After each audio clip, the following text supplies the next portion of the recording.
오늘은 6월 첫 주일입니다.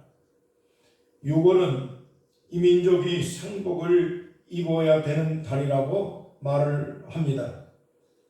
왜냐하면 1950년 6월 25일 북한 공산당의 기습적인 남침으로 6.25 전쟁이 일어났기 때문입니다. 한 달 만에 대구까지 쫓겨났습니다.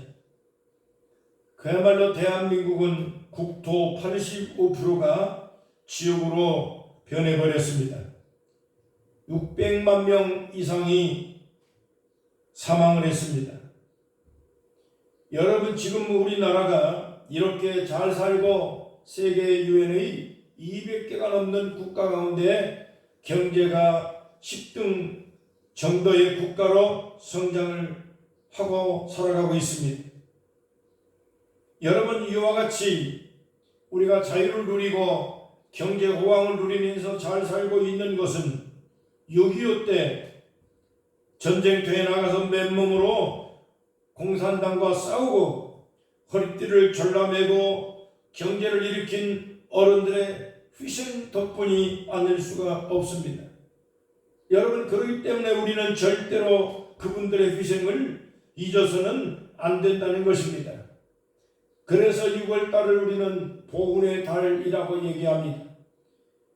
그만큼 경제 희생을 위해서 수고하고 헌신하고 허리띠를 졸라맨 어른들 세대가 있었기 때문이고, 6.25 전쟁터에 나가서 맨몸으로 무기 하나 없이 공산 세력과 맞서서 싸워 이 나라를 자유를 지킨 어른들이 있었기 때문에 오늘의 우리가 있었다고 하는 사실을, 그것을 잊지 말자고 하는 그런 의미에서 보훈이라고 얘기하는 것입니다.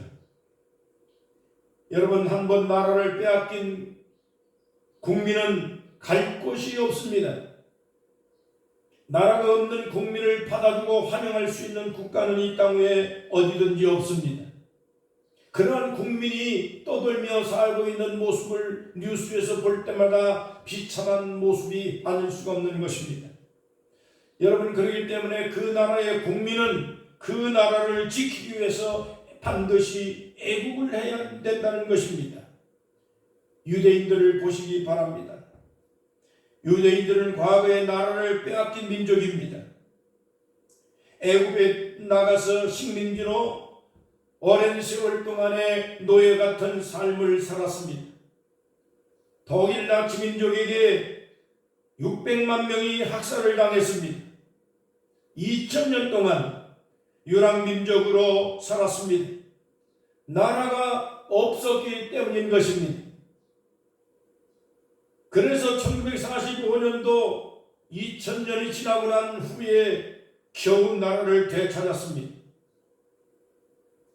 오늘 우리도 일제 36년 동안의 압제를 당했습니다. 6.25 전쟁도 겪었습니다. 그렇기 때문에 나라의 소중함을 우리는 절실히 느끼고 있는 것입니다.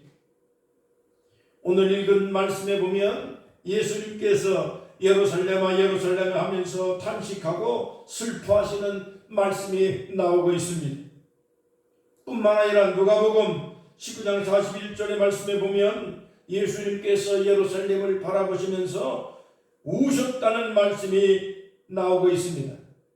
예수님께서 예루살렘을 바라보시면서 탄식하며 눈물을 흘릴 이유가 어디에 있을까요? 그 첫째, 예루살렘이 타락했기 때문인 것입니다. 타락한 예루살렘을 바라보면서 예수님이 탄식하며 눈물을 흘리셨다는 말씀입니다. 여러분, 성경에는 예루살렘이라는 단어가 2000번이 또 넘게 나옵니다. 예루라고 하는 말은 기초라는 뜻이고 살렘이라는 말은 평강, 평화라는 말의 뜻입니다. 말하자면 두 단어가 합성해서 예루살렘이라는 단어가 나왔는데 평화로운 마을이라는 뜻입니다. 다윗성, 시온성, 주의 도성으로도 불렀습니다. 이 땅은 과거에 가나안 7 족속이 살고 있을 때 여부수 족속에 소속된 땅이었습니다. 그것을 다윗 왕이 정복을 했습니다. 그리고 솔로몬 왕 때 가가지고 그곳에 성전을 세우고 이스라엘의 수도로 삼았던 것입니다. 1176년 6월 6일 전쟁을 통해서 이스라엘은 전쟁에서 아랍 국가들과 연맹하는 국가들과 싸워서 승리합니다. 그리고 승리한 이스라엘은 예루살렘을 행정 수도로 삼았습니다. 1990년 이후에 예루살렘을 동쪽으로 일부 팔레스타인 사람들에게 내주기는 했지만은 그러나 분명히 예루살렘은 이스라엘 민족의 오랜 세월 동안 하나님의 축복 가운데서 이스라엘의 수도로 삼은 것이 틀림이 없습니다. 그러나 그럼에도 불구하고 애석하게도 솔로몬의 성전 자리에는 오늘날 이스마엘을 숭배하는 황금 사원이 세워져 있습니다. 주 638년 칼리프 오마르라는 사람이 예루살렘을 점령을 했습니다. 그 뒤에 691년도에 솔로몬이 세웠던 성전 그 자리에 이슬람 사원을 세웠습니다. 그것이 바로 오늘날 유지하고 있는 황금 사원입니다. 십자군 전쟁을 통해서 기독교가 잠시 이 예루살렘을 탈환을 하기는 했습니다. 그러나 1187년도에 살라딘에 의해서 다시 예루살렘을 이슬람에게 점령을 당합니다. 그래서 지금까지 황금사원에는 기독교인들이 접근을 할 수가 없을 정도로 예루살렘을 중심으로 이슬람과 기독교인들, 유대인들 간에 엄청난 전쟁과 분쟁이 휩쓸려 있는 것입니다. 오늘날 하마스 전쟁도 다 그런 이유 때문에 전쟁이 끝나지 아니하고 계속되고 있는 것입니다. 그래서 1947년도에 유엔은 이 지역이 너무나도 골치 아프기 때문에 예루살렘을 특별 국제 관리 구역으로 선포를 했습니다. 그러나 그럼에도 불구하고 2017년도에 미국의 트럼프 대통령 당시에 예루살렘을 이스라엘의 공식 수도로 선포를 하고 인정을 해주었습니다. 이 때문에 이슬람권과 이스라엘과의 관계에서 엄청난 마찰이 시작이 되고 오늘날 끊임없는 분쟁이 지금 계속해서 일어나고 있는 것입니다. 여러분, 예루살렘은 유대인의 상징입니다. 예루살렘은 이스라엘의 상징이고 이스라엘 국가의 여러분 참으로 중요한 수도입니다. 시편 122편 3절과 7절까지 말씀해 보면 예루살렘아 너는 점이란 성과 같이 건설되었도다. 예루살렘을 위하여 평안을 구하라. 예루살렘을 사랑하는 자는 형통하리로다. 내 성 안에는 평안이 있고 내 궁중에는 형통이 있을지어다. 스가랴 2장 8절에 말씀합니다. 예루살렘을 여호와의 눈동자라고 설명을 하고 있습니다. 여러분, 이러한 예루살렘이, 이렇게 성스러운 예루살렘 도성이 어찌하여 파괴되고 버림을 받는다고 하는 그러한 심판의 경고를 받았을까요? 그 이유는 성경에 여러 곳에서 증거하고 있습니다. 예레미야 12장 7절에 보면 말씀합니다. 나는 나의 백성을 버렸다. 내 것으로 삼았던 이 백성들을 물리쳤다. 내가 진정 귀여워하고 이뻐하던 백성을 원수들의 손에 넘겨주었다라고 설명합니다. 예레미야 22장 5절의 말씀입니다. 이 공고를 내가 맹세코 돌무더기로 만들겠다라고 선언을 했습니다. 여러분, 이 말씀은 정확하게 예수님께서 말씀하신 그 40년 이후에 주 70년 로마 티투스 장군이 예루살렘에 쳐들어왔습니다. 예루살렘을 정복을 했습니다. 근데 성전 안에 금이 묻혀있다라고 하는 소문이 들렸기 때문에 로마 군인들은 예루살렘 성전, 솔로몬이 지었던 성전에 벽돌 하나하나 다 뒤집어 까놨습니다. 돌무더기 하나도 남기지 않고 돌을 다 제껴서 파헤치고 그곳에서 금을 찾는다고 하는 이유 때문에 예루살렘 성전은 돌 위에 돌 하나가 남지 않을 정도로 완전히 파괴되었던 것입니다. 예루살렘 성전 서쪽 외벽, 오늘날 말하면 통곡의 벽이라고 하는 그 벽만 조금 남겨진 채로 솔로몬의 성전, 예루살렘 성전을 완전히 폐허가 되어버리고 말았습니다. 여러분, 그 이유가 어디에 있습니까? 마태복음 23장 37절과 38절입니다. 예레미야 25장 4절의 말씀입니다. 예루살렘아 예루살렘아, 선자들을 죽이고 내게 파송한 자들을 돌로 치는 자여, 안팎이 그 새끼를 날게 하려 모음같이 내가 내 자녀를 모으려고 한 일이 몇 번이냐. 그러나 너희가 원치 아니하였도다. 보라, 너희 집이 황폐하여 버림받으리라고 예언했습니다. 이 말씀에 보면 선자를 죽였습니다. 주님이 파견한 하나님의 종들을 구박했습니다. 그리고 이 많은 사람들이 주님의 부르심에도 불구하고 여러 차례 선자를 파견을 하고 사사들을 보내고 제사장을 보내고 하나님의 종들이 복음을 전했지만은 끊임없이 하나님의 종들을 구박하고 핍박하고 하나님의 말씀을 거역했다는 그런 얘기입니다. 예레미야 에스겔 22장 3절과 4절입니다.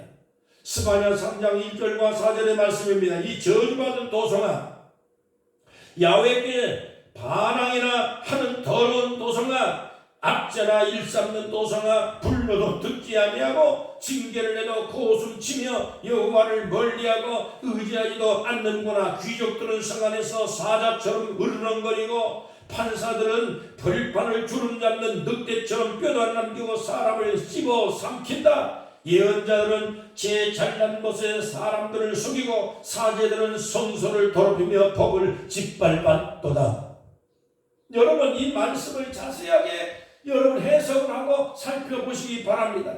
그 시대의 당시에 많은 지도층들이 얼마나 타락했는가를 알 수가 있습니다. 심지어 성직자들까지도 성수에서 퇴폐하는 그러한 음행을 저질렀습니다. 많은 사회 지도층들이 엄청난 그러한 그 타락에, 그리고 많은 그러한 국민들이 이렇게 퇴폐에 빠져 있었다고 하는 것을 말씀하고 있습니다.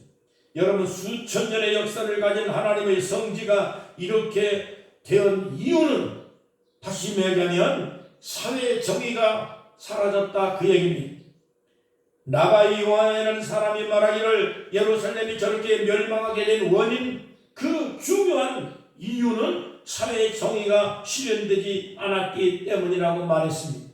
판사나 검사나 재판하는 자들이 정의롭지 못하고 지도자들이 퇴폐하고 성직자가 타락했습니다. 귀족들이 탐욕에 빠졌습니다. 사치하고 성적 문란은 말할 수 없습니다. 우상 숭배에 빠졌습니다. 여러분, 그러면 그 사회는 망할 수밖에 없는 것입니다. 이것이 유대 사회요, 오늘날 우리의 모습이 아닐 수가 없는 것입니다. 오늘 우리 사회가 판사, 검사, 정치인들이 타락했습니다. 법이 제대로 여러분 통용되지 않습니다. 형평에 맞지 않습니다. 공평하지 않습니다. 성직자들이 타락했습니다. 그렇기 때문에 이 사회는 결코 편안한 사회가 아닙니다. 그런 국가는 망할 수밖에 없습니다. 동성애가 만연하고 우상과 미신이 만연한 그 사회는 망하는 길로 갈 수밖에 없습니다. 여러분, 6.25 당시에 한국교회는 신사참배라고 하는 우상에 빠졌습니다. 그래서 교단이 갈라졌습니다. 그 신사참배라는 죄 때문에 6.25가 터졌습니다. 6.25 전쟁으로 1700명 이상이 하나님의 백성들이 학살을 당했고 주의 종들이 여러분 끌려가서 죽임을 당했습니다. 대한민국 진실화해위원회라고 하는 곳에서 대한민국의 역사를 들춰내고 연구하고 통계를 낸 결과 여러분 한국교회의 실수를 여러분 들춰내서 이 한국교회의 실수가 결국엔 대한민국에 큰 엄청난 파장을 일으켰던 원인이라고 지적하고 있습니다. 300개가 넘는 교회가 파괴됐습니다. 돌 위에 돌 하나도 남지 아니하고 성전들이 파괴되고 심판을 받은 것입니다. 여러분, 그렇기 때문에 오늘날 동성애 차별금지법 같은 것들을 그것을 통과시키기 위해서 의원들이 국회에서 발의를 끊임없이 하고 있습니다. 여러분, 국가 망하는 길입니다. 사회가 망하는 길로 가는 것입니다. 동성애를 여러분 절대 찬동하면 안 됩니다. 차별금지법은 바로 여러분 이 사회를 망하게 만드는 악법입니다. 그렇기 때문에 이 악한 법들을 절대로 막아야 합니다. 대한민국 사회가 건전한 사회, 공평한 사회, 여러분 지도자가 정의로운 그러한 사회를 만들지 못하면 유대 사회 예루살렘이 망한 것처럼 주님이 눈물을 흘리면서 예루살렘에 망해가는 모습을 탄식하고 있는 것처럼 오늘 이 사회를 향해서 주님이 다시 눈물을 흘리지 않겠습니까? 여러분, 두 번째로 예수님은 예루살렘 성전의 정화를 바라시면서 눈물을 흘리셨습니다. 여러분, 예루살렘은 이스라엘 국가를 상징하는 곳입니다. 아브라함의 아들 이삭을 제물로 바친 모리아 산입니다. 창세기 22장 1절입니다. 솔로몬은 7년에 걸쳐서 거기에 성전을 세웠습니다. 46년 동안 증축 과정을 거쳐서 웅장하게 이 성전을 지었습니다. 요한복음 2장 20절입니다. 그래서 제자들은 예수님과 함께 예루살렘에 입성을 했을 때 웅장한 예루살렘 성전을 보고 자랑을 삼았습니다. 마태복음 24장 1절입니다. 그런데 예수님께서 그 성전을 바라보시면서 이렇게 말씀합니다. 돌 위에 돌 하나도 남기지 아니하고 다 무너질 것이라고 말씀합니다. 이유가 무엇입니까? 거룩한 성전에 70인 장로들이 우상을 가져다가 섬겼습니다. 에스겔 8장의 말씀입니다. 성직자들이 성전에서 음행을 저질렀습니다. 만민의 기도하는 성전이 매매하는 사람들과 돈 바꾸는 사람들과 비둘기 파는 사람들로 변질됐습니다. 기도하는 집은 강도의 소굴로 바뀌었습니다. 선지자를 죽이고 만행을 저질렀습니다. 마태복음 23장 32절에 주님께서 말씀하신 내용이 바로 그것 때문에 예루살렘이 파괴됐다는 것입니다. 성전이 돌 위에 돌 하나도 남지 않을 정도로 완전히 다 무너졌다는 그런 것입니다. 여러분, 웅장하고 큰 교회들이 대한민국 서울에 다 있습니다.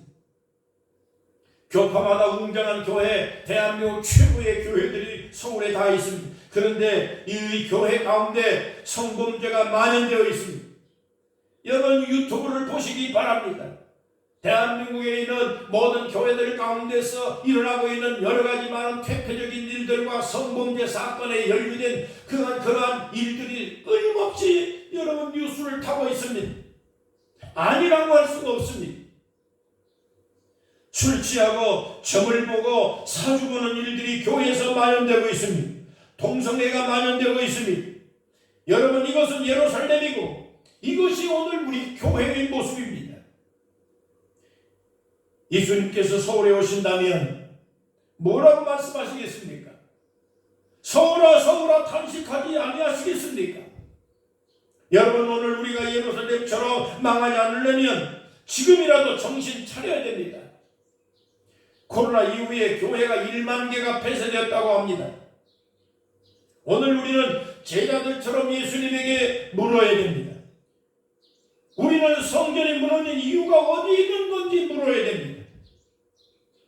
왜 교회가 1만 개가 넘는 교회가 폐쇄됐고 기도원이 다 무너지고 망가졌는지 그 이유를 물어야 됩니다. 왜 내 자신이 무너졌는지 그 이유가 어디 있는지, 왜 내 가정이 무너졌는지 그 이유가 어디서 오는 건지, 교회가 왜 무너졌는지 우리는 그걸 묻고 알아야 됩니다. 베드로전서 4장 17절입니다. 하나님의 심판이 성전 안에서부터 시작될 것이라고 말했습니다. 에스겔 9장 6절에 보면 성전 안에 있는 늙은 자들로부터 하나님의 심판이 시작된다고 말했습니다. 여기는 늙은 장로라고 설명을 했습니다. 늙은 장로라는 말은 오랫동안 지도자로서 여러분 역할을 해왔던 사람들을 지칭하는 것입니다. 목사나 장로나 권사나 교회의 성직을 맡은 모든 사람들이 오랜 동안 신앙생활을 했지만은 그러나 지도자적인 역할을, 성직자적인 역할을 감당하지 못하고 타락했다, 그 얘기입니다. 그래서 하나님께서 심판을 시작할 때 성전으로부터 시작이 되고 그 성전 안에서 지도자적인 역할을 제대로 감당하지 못한 그러한 사람들이 심판의 죄인 대상이라고 하는 말씀입니다. 여러분, 교회만 성전이 아닙니다. 우리 자신 스스로가 성령에 거하는 성전이라고 말씀했습니다. 고린도전서 6장 19절과 고린도후서 6장 16절의 말씀을 보면 하나님을 섬기는 하나님의 백성들이 성전이라고 얘기했습니다. 성령을 모신 우리의 몸이 성전입니다. 예루살렘 성전이 타락을 했습니다. 그래서 하나님이 돌 위에 돌 하나 남지 않도록 무너뜨리고 하나님의 심판을 받게 된 원인이라고 설명을 했습니다. 그렇다고 하면 예루살렘 성전뿐만 아니라 하나님의 성령을 모신 우리들의 몸이, 우리들의 삶이, 우리의 육체가 퇴폐적인 환경이나 세속적인 환경이나 여러분 탐욕에 찌들러 있고 하나님의 말씀 안에서 살지 아니하는 그러한 육체가 무너지지 않겠습니까? 여러분, 우리 한국 교회는 음행과 퇴폐를 회개해야 됩니다. 6.25 전쟁이나 코로나가 또다시 일어나서 돌 위에 돌 하나도 남지 않게 무너질 수 있기 때문이지요. 여러분, 이스라엘에서 일어나는 사건들은 유대인들만을 위한 사건이 결코 아닙니다. 이스라엘의 이 모든 일들은 전 세계를 대표하는 그러한 일들입니다. 이스라엘은 세계를 대표하는 민족입니다. 이스라엘 통해서 우리는 배워야 됩니다. 하나님의 심판이 왜 일어났으며 하나님의 축복이 왜 일어났으며 어떻게 하면 하나님의 은혜 가운데 여러분이가 살 수 있을 것인가 하는 이러한 영적인 문제와 여러분 국가적인 문제와 사회적인 문제에 대해서 우리는 이스라엘 민족, 유대 민족의 역사를 통해 배울 수 있어야 됩니다. 그래서 이스라엘에서 일어나고 있는 모든 것들은 세계 인간들을 향한 하나님의 메시지가 되는 것입니다. 남의 이야기가 아닙니다. 이 말씀은 전부 우리들의 이야기입니다. 여러분, 세상에 물들어 타락하고 음란에 빠져있는 교회를 예수님께서 정화하라고 말씀합니다. 예루살렘에 들어갔을 때 예수님은 채찍을 들고 성전을 정화시켰습니다. 돈 바꾸는 사람들 다 내쫓았습니다. 비둘기 파는 사람 내쫓았습니다. 강도의 소굴을 만들고 그렇게 해서 하나님의 성전을 더럽혔다고 예수님께서 탄식하며 예루살렘 성전을 정화시켰습니다. 내 집은 만민의 기도하는 집이라고 말씀하셨습니다. 여러분, 오늘 우리가 예수님의 채찍에 맞을 수도 있다고 하는 것을 생각해 보십시오. 음란을 회개하십시오. 술 취함을 회개하십시오. 교만과 탐욕을 회개하십시오.